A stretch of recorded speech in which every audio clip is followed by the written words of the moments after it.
आशा करता हूं आप सब बहुत अच्छे होंगे। मेरा नाम है सिद्धांत अग्निहोत्री। स्टडी ग्लोस पे आपका बहुत बहुत स्वागत है। दोस्तों, मैं आपको एक इंडिया का पूरा इतिहास बताऊंगा। वैसे मैंने पूरा एक लेक्चर लिया है हिस्ट्री ऑफ इंडिया, बहुत सारे लेक्चर्स लिए भैया, हजारों लेक्चर्स हैं। लेकिन आज मैं आपको इसको थोड़े एक अलग पर्सपेक्टिव से बताऊंगा कि क्यों भारत इतना ज्यादा ताकतवर है। राइट, तो ये जर्नी है, बने रहिए। लेकिन मैं आपको गारंटी देता हूं कि आपको बहुत कुछ पता चलेगा और आपके जो कंसेप्ट तो क्लियर होंगे, ये आपकी थोड़ा सा थिंकिंग भी क्लियर होगी, क्लैरिटी आएगी। एआई, यूट्यूब अगर आप सीखना चाहते हैं, अगर आप थंबनेल बहुत शानदार बनाना चाहते हैं, तो ये बहुत ही शानदार कोर्स है। आज के लिए हमने ये सेल निकाली थी, डिस्क्रिप्शन कमेंट बॉक्स पे लिंक है। तो मेरा भारत महान, हम ऐसा क्यों कहते हैं? क्योंकि भारत का इतिहास बहुत ही गौरवशाली रहा है। जब पूरी दुनिया बर्बाद थी, आज इजिप्शियन में जाए, आप रोमन एम्पायर में तो हालात ये थी, या ग्रीक एम्पायर में तो जो टॉयलेट होता है ना, टॉयलेट वो कॉमन थी सबके लिए। और वो जो कपड़ा होता है ना पीछे पोंछने वाला, वो सेम था सबके लिए, आपको वही कपड़ा यूज करना था। सोचिए आप सबके साथ जो है वो बैठ के टॉयलेट में है और सेम कपड़ा यूज कर रहे, ये हालात थी। बट भारत में ऐसा नहीं था। भारत शुरुआत से ही एक बहुत ही विकसित सिविलाइजेशन थी, जिसकी शुरुआत आज से 5,500 साल पहले इंडस वैली सिविलाइजेशन से होती है। मेसोपोटामियन सिविलाइजेशन जो आज का ईरान है, ईरान, इराक, सीरिया, ये सब जो आपका पूरा वेस्ट एशिया है ना, ये मेसोपोटामियन सिविलाइजेशन के अंदर आता था, जो कि अगेन 5,500 साल पुरानी, 3500 बीसी। और उसके ठीक 100 साल बाद इंडस वैली सिविलाइजेशन आती है। Chinese civilization, Indus valley civilization, Egyptian civilization and Mesopotamian civilization, ये 4 सबसे बड़ी सिविलाइजेशन थी। और ये सिविलाइजेशन नदियों के किनारे थी। तो शुरुआत होता है, तो आज का ये वाला जो पूरा का पूरा पाकिस्तान और ये एरिया आपको दिख रहा है ना, कश्मीर तो हटा दीजिए, तो यही ये सिंधु नदी यहां से निकलती है। तो ये सिंधु नदी यानी कि इंडस नदी, ये पूरी सिविलाइजेशन बनाई गई थी, कमाल की। एक आपको और चीज बताता हूं, जैसे सिल्क रोड की बड़ी बात होती है, सिल्क रोड के बारे में मैं आपको कुछ सच्चाई बताता हूं। सिल्क रोड वो रूट था जो चाइना को पूरा एशिया से, यूरोप से जोड़ता था। बट वो सिल्क रूट ना, वो एक ऐसी जर्नी थी कि जैसे मान लीजिए कि आप, अब चलिए हम थोड़ा सा पीछे चलते हैं। अगर आप मान लीजिए कि सिल्क रूट से आज जा रहे हैं और आप एक ट्रेडर हो, आपके बीवी है, बच्चे हैं, फैमिली है, तो आप उनसे बोल दीजिए कि कुछ जरूरी नहीं है कि मैं वापस आ भी पाऊं, क्योंकि सिल्क रूट एक इतना खतरनाक रूट था कि जाते जाते ही आपको बहुत लंबा टाइम लगता। आपके पास सब कुछ था, हो सकता है रास्ते में ही आप मार दिए जाते, आपको डेजर्ट से होकर गुजरना पड़ता। पहुंच जाते तो आप 10 गुना ज्यादा अमीर हो जाते। हर तीसरा ट्रेडर मर जाता था, मार दिया जाता था, खो जाता था, इतने हालात खराब थे। और वो सब किस लिए? भारत के लिए। भारत का जो माल है पूरी दुनिया में ऐसा बिकता था। कमाल की नॉलेज, कमाल का ज्ञान था हमारे पास, वैदिक नॉलेज थी हमारे पास, है ना। हिस्ट्री ऑफ सनातन पे मैंने पूरा लेक्चर लिया है। तो जो वो वैदिक नॉलेज थी, जो हमने नेचर को पूजा है, जो हम प्रकृति को पूजते थे ना, वो हमारी ताकत थी। तो उसके बाद ये 1500 साल तक फ्लरिश हुई और उसके बाद एक डार्क पीरियड आता है 1900 से लेकर 1400। अब उस बीच क्या हुआ वी डोंट नो।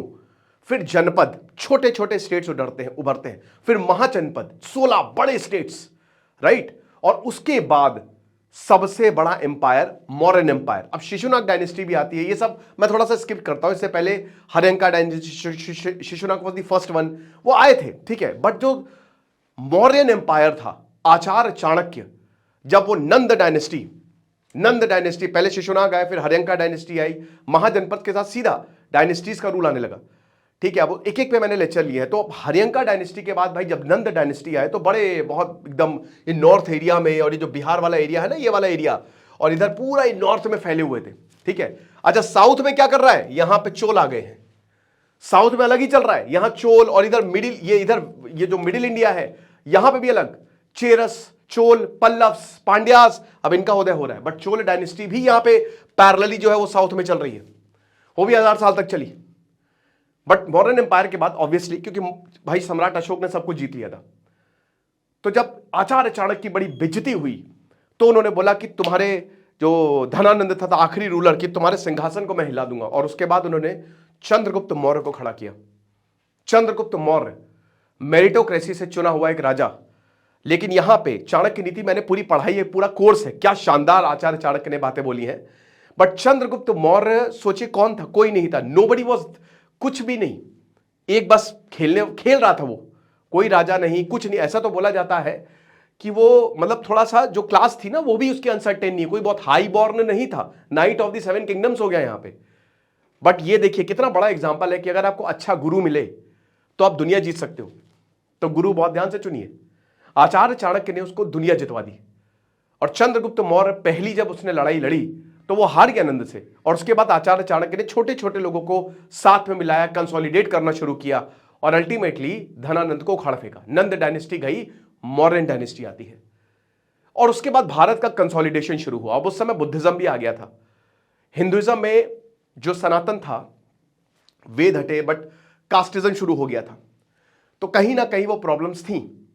और उसके बाद भाई यहां थोड़ा सा बंटवारा भी हुआ, तो बुद्धिज्म ने जो है वो हाथ एक मतलब हाथ दिया कि आप हमारा हाथ पकड़िए। और बुद्धिज्म पे भी मैंने लेक्चर लिया था। तो वहां पे सम्राट अशोक ने जब बुद्धिज्म को अपनाया कलिंग वॉर के बाद, तो भारत ही बदल गया। आज से 2000 साल पहले की बात है ये। 262 बीसी में 2200 साल पहले कलिंग वॉर लड़ा गया। सम्राट अशोक आए, उसके बाद बिंदुसार आए, एंड अल्टीमेटली भाई आप ये मतलब चंद्रगुप्त मौर्य के बाद बिंदुसार है, उनके बेटे सम्राट अशोक, फिर अशोक, सम्राट अशोक के बाद जो है उसके बाद भी ये पूरा का पूरा ऊपर का एम्पायर बट गया। मौर्यन एम्पायर बहुत बड़ा था, तो कुषाण आए, मतलब इधर आए, फिर इंडो ग्रीक्स आए, सब कुछ हुआ। लेकिन उसके बाद एक बहुत बड़ा एम्पायर आता है, गुप्ता एम्पायर। श्रीगुप्त ने फाउंड किया, बट सबसे गजब चंद्रगुप्त वन। और गुप्ता एम्पायर ने ये पूरे, और उसके बाद आए भारत के नेपोलियन, समुद्रगुप्त, ये अगेन इस पूरे के पूरे एरिया को, आधे से ज्यादा भारत को उन्होंने कंकर कर लिया। कुमार गुप्ता है, स्कंद गुप्ता है। अब ये पैरेलली नीचे चोल है। अब चोल ने देखिए नॉर्थ में यहां पे कंसोलिडेशन, और चोल्स उन्होंने ये पूरा ये जो साउथ ईस्ट एशिया वो कंकर कर लिया, वो जीत लिया, है ना, 1000 साल पहले ये हो रहा है। हालांकि आपस में भी जो है ये लास्ट में जुड़ेगा, मैं आपको क्यों बता रहा हूं, ये इतने ताकतवर थे ना, एक एक एम्पायर बहुत ताकतवर था। और उसके बाद भारत में इस्लामिक इन्वेजन होता है, मोहम्मद बिन कासिम 712, बट फिर यहां पे सब यूनाइट होते हैं। हम जब पिटे हैं तो ही उसके बाद ही फिर साथ में आए हैं, है ना, पहले बटे फिर पिटे फिर साथ में आए। तो 712 में उसके बाद 150 सालों तक कोई अटैक नहीं हुआ। फिर मोहम्मद ऑफ गजनी का अटैक होता है। अब मोहम्मद ऑफ गजनी का अटैक हो, फिर राजा सोहेल देव ने सबको कंसोलिडेट किया, और उसके बाद ये पूरा का पूरा जो, हालांकि इसके बीच में बहुत सारे और भी एम्पायर है, पुष्याभूति एम्पायर है, there were many empires in the north. उधर परमार्स थे, फिर यहां पे जो भोज एम्पायर था, ठीक है, मतलब राजा भोज थे, तो देयर वर बहुत सारे एम्पायर जो पैरेलली रन कर रहे थे। और उसके बाद सबसे बड़ा एम्पायर फिर यहां पे राजपूतों का यहां पे अलग पूरा पॉलिटिक्स चल रही थी। साउथ में यहां पे मेन पल्लव्स, पांड्यास, चेरास एंड चोलास, ये मेन एम्पायर्स थे। मैं आपको बताने की क्या कोशिश कर रहा हूं कि हर एक, ये जो पूरा भारत है ये बटा था, लेकिन हर एक एम्पायर बहुत ताकतवर था। एक से एक योद्धा जो है वो जन्मे, भले ही हम लोग लड़े, नो डाउट। उसके बाद 1191, आज से वही अगेन 900 साल पहले फर्स्ट बैटल ऑफ तराइन लड़ी जाती है, और महमूद ऑफ गोरी को हरा दिया जाता है। But again second battle of Tarain में वो आता है और छल से युद्ध जीतता है, और फिर भारत में इस्लामिक रूल शुरू होता है। पहला Islamic rule, first Islamic rule, क्योंकि अभी तक इतने ताकतवर थे ना हमारे राजा कि औकात नहीं थी आगे बढ़ने की। एंड देन स्लेव डायनेस्टी आती है 1206, कुतुबुद्दीन ऐबक 1206 से लेकर 1290 तक। Qutubuddin Aibak was the founder. फिर इल्तुतमिश आता है। मैंने पूरी कहानी एक एक रूलर के बारे में मैंने बताया है, ठीक है, Razia Sultan, Masud Shah, then there was Balban, ठीक है, तो वो पूरा का पूरा 1290 तक चलता है। उसके बाद फिर 1290 से लेकर 1320 तक खिलजी डायनेस्टी आती है, अलाउद्दीन खिलजी, इसने भी पूरे भारत पर फतह पाई। Then there was Khilji dynasty के बाद तुगलक्स आते हैं, मोहम्मद बिन तुगलक दुनिया का सबसे बड़ा एग्जाम्पल है कि आप कितने भी पढ़े लिखे हो, लेकिन पढ़े लिखे होने से विजडम नहीं आता है। सबसे गधा राजा मोहम्मद बिन तुगलक भारत का रहा है, यह चीज है। पहले साउथ चला गया, फिर बीच रास्ते में बोला नहीं कैपिटल नहीं बदलनी, वापस चलो, करेंसी बदल दी, तो घर घर में पैसे उगने लगे। ये सब मैंने कवर किया है। देन खिजरस आए, ठीक है, then there were Lodis, and Lodis were the first Afghans to rule in India, and then Mughals आए 1526 में। फर्स्ट बैटल ऑफ पानीपत लड़ी गई, बाबर आया, और मुगलों ने भी काफी लंबा राज किया। उसके बाद छत्रपति महाराज शिवाजी, उनका एम्पायर उदय हुआ, ठीक है, मराठा एम्पायर, और अल्टीमेटली ब्रिटिश आया। अब उस समय भी अगर अब जब तक ब्रिटिश आए थे तब तक ये पूरा का पूरा जो साउथ में था वो मैसूर एम्पायर था बहुत बड़ा, टीपू सुल्तान, अगेन वो रूल कर रहे थे, साउथ में उनकी पूरी पकड़ थी। नॉर्थ में यहाँ पे महाराजा रंजीत सिंह थे, छत्रपति शिवाजी, मतलब मराठा एम्पायर जो था वो पूरा का पूरा जो आपका सेंट्रल इंडिया है वहां पे उनकी पकड़ थी। ये बंगाल सल्तनत जो है, और ये पूरा का जो बंगाल और बिहार को बहुत मुश्किल रहा, वो कभी कंट्रोल में नहीं आ पाया, हमेशा ऐसा रहा। और मुगल्स जो है ना वो धीमे धीमे कम हो गए और अल्टीमेटली ब्रिटेन आए, और उन्होंने भारत में जो वही कि हम बटे हैं उसका फायदा उठाया। ओके, उसका फायदा उठाया। कट टू 1947, हमको मिलती है आजादी। अब जब हम आजाद हुए तो हम एक हो गए। अब ये पॉइंट जोड़िए, हम महान देश, खून जो है हमारी रगों में उन्हीं का दौड़ रहा है, एक एक एम्पायर अलग अलग, लेकिन हम सब जुड़ गए एक साथ। आज भारत एक है और ये हमारी सबसे बड़ी ताकत है। ठीक है, तमिलनाडु हो गया, कर्नाटक हो गया, ये जो पूरा का पूरा आज एम्पायर आप देखते हैं, विजयनगर एम्पायर एक बहुत बड़ा था, होयसाला एम्पायर बहुत बड़ा था, गंगा डायनेस्टी बहुत बड़ी थी। तो ये मतलब on and on and on, मैंने तो आपको छोटा सा एक इतिहास बताया है, लेकिन मेरा कहने का मतलब है कि आज ये भारत एक है, वन। जो सारे के सारे महान एम्पायर्स थे आज वो जुड़े हुए हैं। तो आप ये समझिए कि हमारी ताकत कहां होनी चाहिए। उस समय खाली महाराजा रंजीत सिंह अकेले ऐसे थे जो पूरी दुनिया को हरा सकते थे, उनकी दुनिया की सबसे बड़ी आर्मी थी, दुनिया की सबसे बड़ी आर्मी अगर आप कंपेयर करोगे तो। और आज देखिए पॉलिटिक्स की वजह से कहीं ना कहीं क्या हालत है पंजाब की। नो डाउट पाकिस्तान अलग हुआ, एक ना एक दिन वो भी एक हो जाएगा, साथ में आ जाएगा। तो भारत है एक, सारे एम्पायर्स आज अगर आप उस सेंस में देखो तो वो यूनाइट है। अब आ जाओ 1947 के बाद, भारत ने शुरुआत की नॉन एनाइलमेंट मूवमेंट की, जवाहरलाल नेहरू का ब्रिलियंट डिसीजन। भारत हमेशा से एक सुपर पावर था और भारत की ताकत को कम किया, ब्रिटेन सब लूट के ले गए। जो रेलवे बिछाई थी ना, रेलवे की पटरियां तो उखाड़ दी थी ब्रिटिश ने, ये हालात किए थे।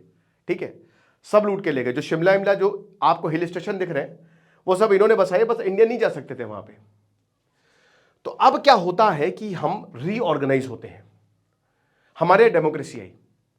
हमारे और थोड़ा सा उल्टा हुआ, आमतौर पे ज्यादातर सभ्यताओं में पहले राजा रहे, फिर पब्लिक को ऊपर लेके गए, स्कॉलर्स आए, उन्होंने पब्लिक को एनहांस किया और उसके बाद फिर वोटिंग हुई। भारत में उल्टा हुआ। भारत में क्या हुआ ना कि सबको वोटिंग राइट्स दे दी। अब मैं ये नहीं कह रहा हूं कि गलत है सही है, जैसे सोक्रेट्स कहते थे कि पहले आपको पब्लिक को वहां पे लेके जाना है, बट मुझे ऐसा लगता है कि हर इंसान के पास कॉमन सेंस तो होता है, बेसिक समझ उसको होती है कि हमारे लिए क्या सही है क्या गलत है, वो नेचर ने आपको दी है, उस हिसाब से हम आगे बढ़े।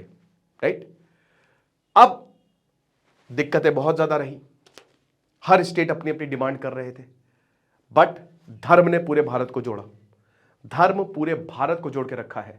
आदि शंकराचार्य ने उसी समय समझ लिया था कि बदलते भारत के साथ चीजें बदलेंगी, तो हर जगह फैला दो। भगवान राम की पूजा साउथ में की जाती है, अयोध्या, वाराणसी में भाई काशी विश्वनाथ मंदिर में साउथ के पंडित मिलेंगे आपको, इनफैक्ट आपको चार धाम में भी यही मिलेगा। भारत का जो धर्म है ना, जो शैविज्म है, जो वैष्णविज्म है, जो शक्तिज्म है, जो समर्थिज्म है, उसने भारत को जोड़ के रखा है। क्रिकेट ने भारत को जोड़ के रखा है। क्रिकेट जो है वो भारत को जोड़ता है। भारत के जो इंस्टीट्यूशंस हैं, सिविल सर्विसेज या और भी जितने एग्जाम्स, वो भारत को जोड़ के रखे हुए हैं। भारत की रेलवे ने भारत को जोड़ के रखा हुआ है। बहुत सारे ऐसे पैरामीटर्स हैं जिसने भारत को जोड़ के रखा हुआ है। और ये भारत को क्या सिखाती है, ये जो हमारे संस्कार हैं ये ऐसे हैं कि किसी का बुरा नहीं करना है। जो भारत से धर्म निकले वो अहिंसक धर्म थे, वो उनका कोर प्रिंसिपल अहिंसा था, जो बाद में महात्मा गांधी ने अपनाई और बाद में पूरी दुनिया में वो एक टेम्पलेट बना। चाहे वो सनातन हो, चाहे वो बुद्धिज्म हो, जैनिज्म हो। क्यों जैनिज्म हमेशा इतना आगे होते हैं, आपने कभी ये दिमाग लगाया है? ज्यादातर आपको जो जैनी मिलेंगे वो बहुत अमीर मिलेंगे, क्योंकि उनकी फिलॉसफी वैसी है। बुद्धिज्म के साथ भी सेम चीज, सनातन के साथ भी सेम चीज। कट्टरता हमने छोड़ी। क्यों इजराइल हमको इतना प्यार करता है, आपने कभी सोचा ही? क्यों यहूदी हमको इतना प्यार करता है, ईरान हमको इतना प्यार करता है? क्योंकि भारत ने कभी परसिक्यूट नहीं किया। बेंजामिन नेतन्याहू से लेकर सबने बोला है कि जो यहूदी भारत में आए वो यहां पे बिजनेसमैन बने, बाकी पूरी दुनिया से उनको मार के भगाया गया, काट दिया गया था। रशिया में बहुत सारे यहूदी रहते थे, रातों रात उनको बाहर निकाल दिया गया था और काटना शुरू कर दिया था पोग्राम्स। बोला जार की तुमने हत्या की, तब जाके वो अमेरिका गए। मैं आपको 20th सेंचुरी की बात बता रहा हूं, शुरुआत में 1910 के आसपास, और वहां पे उन्होंने हॉलीवुड बनाया। सेम चीज यूरोप में, सेम चीज हर जगह यहूदियों को प्रोसिक्यूट किया गया, लेकिन जब भारत आए वो ना, उनको सत्कार सम्मान मिला कि आप आइए। सेम चीज पर्शियंस के साथ, बहुत सारे आज को भारत में आपको पारसीज मिलेंगे। कल्चरल, जब हम कल्चरल रिलेशंस की बात करते हैं ना, तो ये बहुत आगे है। इट्स नॉट कि ये बस ऐसे हवा में बोल दिया, ये बहुत डीप है। कल्चरल मतलब क्या है कि हमने कल्चर एक्सचेंज किए हैं। भारत में आपको हर कोई मिल जाएगा, आपको चाइनीज भी मिल जाएंगे यहाँ पे, आपको मुस्लिम्स तो ही है यहाँ पे, आपको पर्शियंस भी मिल जाएंगे, आपको यहूदी भी मिल जाएंगे, हर कोई आपको मिलेगा यहाँ पे। एवरीवन इज देयर, समझ रहे? और भारत ही एक ऐसा देश था जिसने इक्वल अपॉर्चुनिटी दी। बाकी हर जगह माइनॉरिटी मेजॉरिटी लड़ते रहे, लेकिन भारत में हर किसी को इक्वल अपॉर्चुनिटी मिली और हर कोई ऊपर गया। इनफैक्ट भैया गैंगस्टर को भी इक्वल अपॉर्चुनिटी दे दी गई। ये भी हालात थे।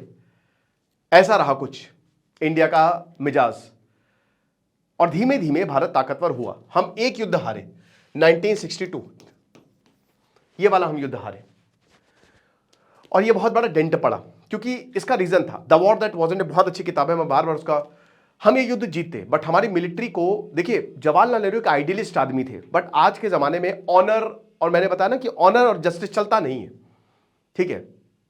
ऑनर और जस्टिस को आपको कभी कभी श्री कृष्ण की फिलॉसफी या डिप्लोमेसी, आज के जमाने में श्री कृष्ण का सिद्धांत चलता है, भगवान राम का सिद्धांत उतना एप्लीकेबल नहीं होगा, क्योंकि श्री कृष्ण यही बोलते हैं कि धर्म की रक्षा करने के लिए मारो, समझे, मारना पड़ेगा, वरना अगला वाला मार देगा, तुम कुछ कर ही नहीं पाओगे।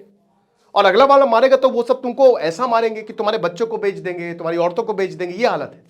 तो धर्म की रक्षा के लिए तुमको हथियार उठाने पड़ेंगे। और हमने थोड़ा सा आर्मी को उस वो आर्किटेक्चर में नहीं देखा।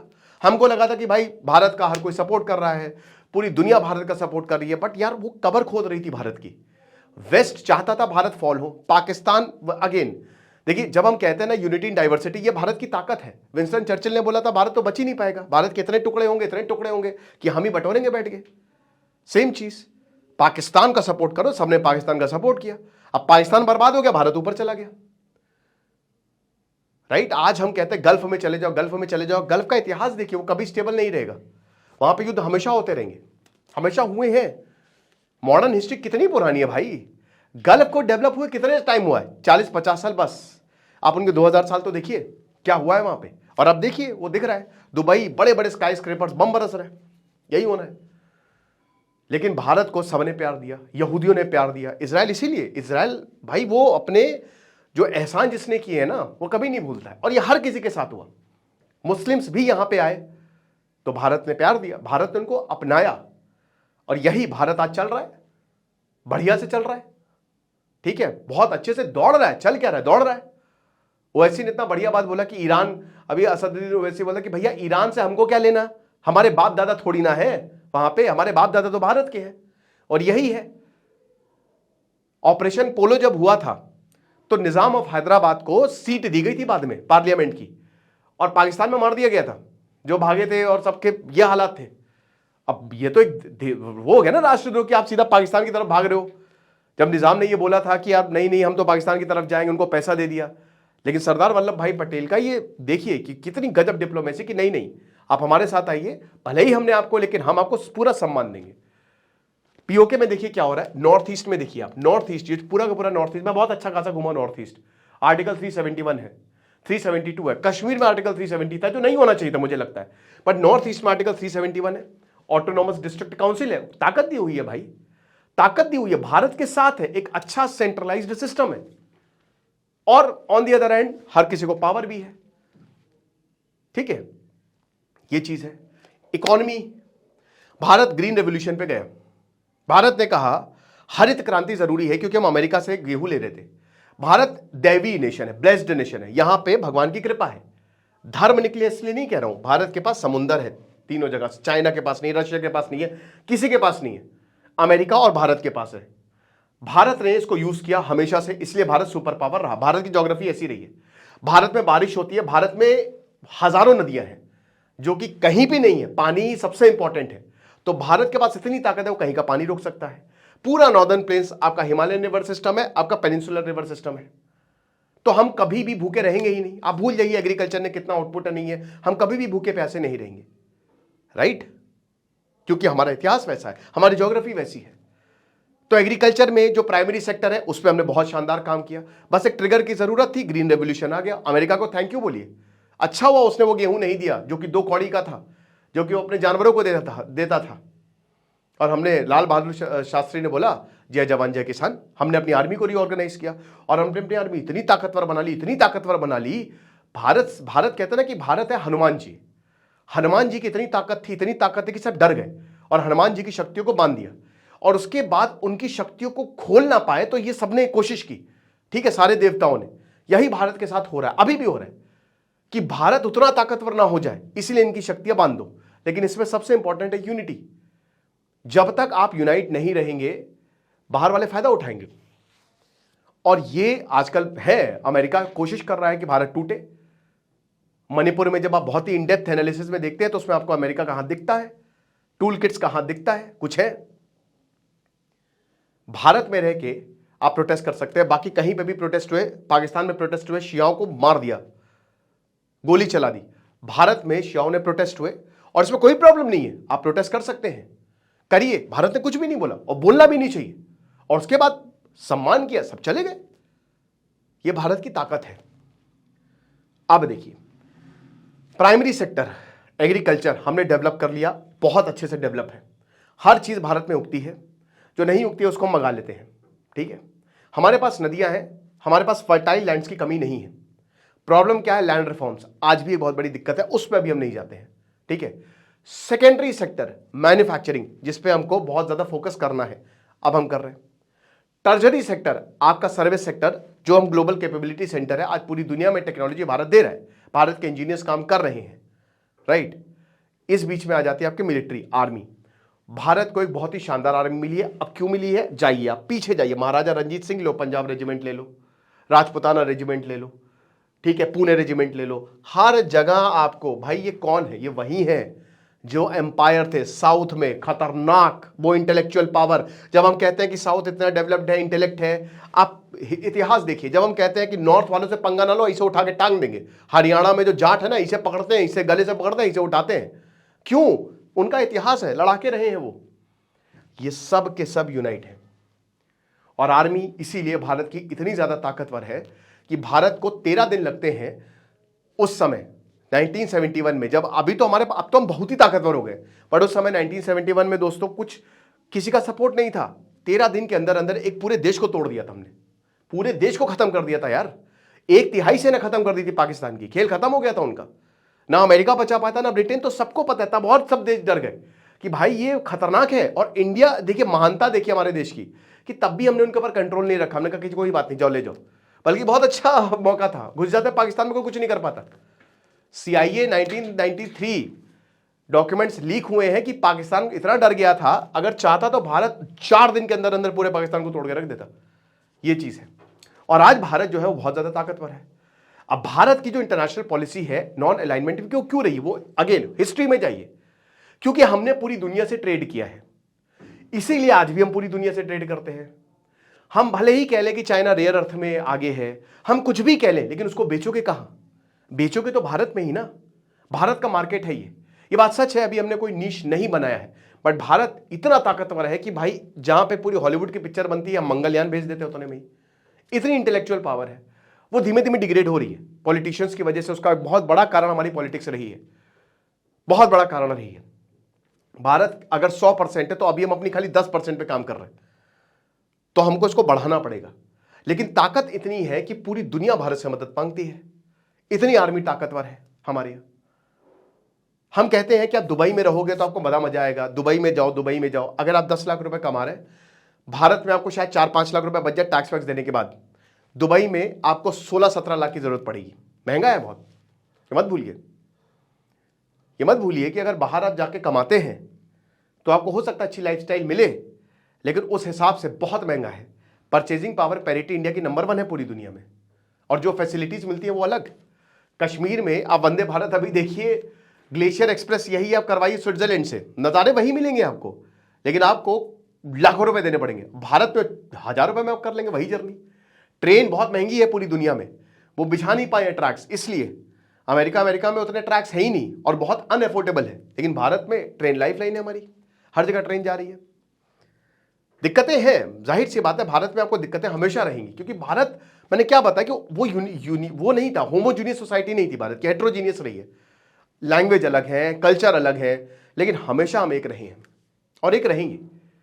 जब इस मिट्टी की बात होती है, इस भारत मां की बात होती है, तो यूक्रेन में युद्ध होता है तो भारत याद आता है, इजराइल ईरान युद्ध होता है, सबको मारेंगे, भारत को भाई, भारत, क्योंकि भारत आज दोस्तों मैं आपको बता रहा हूं कि आज इंडिया की, मैं बड़ी बात नहीं बोल रहा हूं, बहुत ही कैलकुलेटेड बात बोल रहा हूं, पढ़ के बोल रहा हूं, लेकिन आज इंडिया इतना ज्यादा ताकतवर है ना कि वो किसी भी देश को हरा सकता है, बहुत ही आसानी से हरा सकता है, इनफैक्ट अमेरिका तक को वो हरा सकता है, इतनी ताकत है इंडिया के पास, है ना, मिलिटरीली बोल रहा हूं। लेकिन क्या हम कभी भी, हम डिफेंस फोर्सेज है, हमारी रिविजनिस्ट पॉलिसी नहीं रही है कि हम अपने बॉर्डर्स को रिविजन करें, रिवाइज करें, नहीं। जब हमने अपने न्यूक्लियर टेस्ट किया तो हमने नो फर्स्ट यूज ऐड किया कि हम जबरदस्ती किसी के ऊपर हमला नहीं करेंगे, समझ रहे हैं, ये चीज है। तो इसीलिए जो इंटरनेशनल पॉलिसी है, ये जो इंटरनेशनल रिलेशंस है, पूरी दुनिया में भारत का डंका बजता है।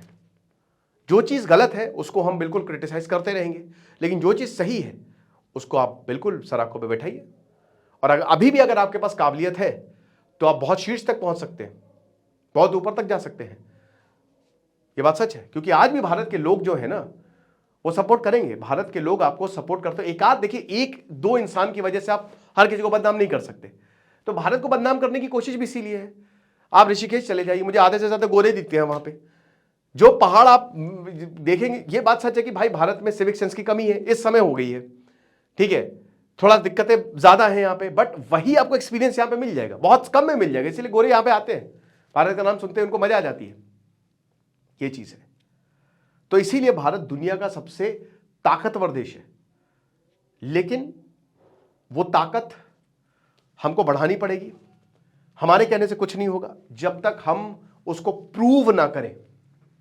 भारत पर कभी भी कोई आंच नहीं आएगी, भारत कभी किसी युद्ध में नहीं जाएगा, क्योंकि भारत ने अपने आप को इतना ताकतवर कर लिया है, बल्कि दुनिया वाले बोलेंगे कि आप शामिल हो जाइए, आप शामिल हो जाइए, लेकिन भारत जो भी बोल देगा दुनिया को भारत की बात माननी पड़ेगी।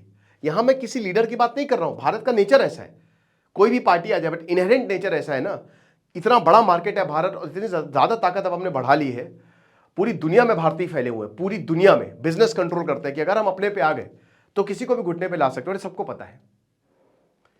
तो ये लेक्चर था, आई होप आपको समझ में आया होगा, और इसीलिए ईरान इजराइल सब चिल है, कोई प्रॉब्लम नहीं है। आपको क्या लगता है आप मुझे कमेंट बॉक्स में बताइएगा। Thank you so much.